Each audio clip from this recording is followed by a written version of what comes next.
ஸ்ரீமதி கோதாயை நமஹ. ஆண்டாள் நாச்சியாருடைய வார்ஷிக வருஷாபிஷேக மகோத்சவமானது 3 தினங்கள் அதிவிமரிசையாக நடைபெறுகிறது.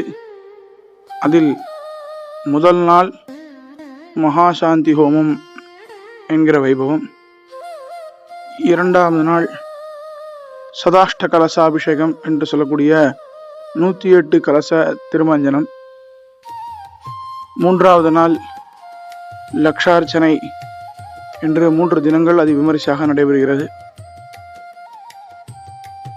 அந்த லக்ஷார்ச்சனை, மகாசாந்தி ஹோமம், சதாஷ்ட கலசம் நடைபெறக்கூடிய ஆண்டாள் சன்னதியினுடைய தெற்கு பிராகாரம் வண்ணமயமாக பச்சை பசேல் என்று அனைத்து விதமான மங்கள பொருள்களையும், மாவிலை, பாலைமரம், பச்சை, இளநீர், நொங்கு, பழங்கள் ஆகியவைகளால் அதி அற்புதமாக அலங்காரம் செய்யப்பட்டுள்ளது.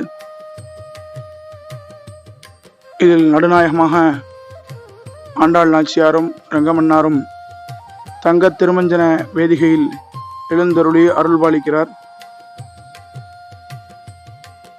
இன்றைய தினம் மகாசாந்தி ஹோமம்.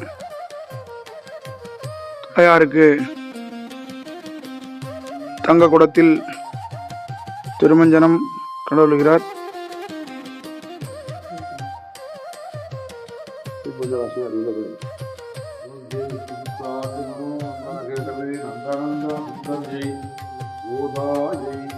மங்களம்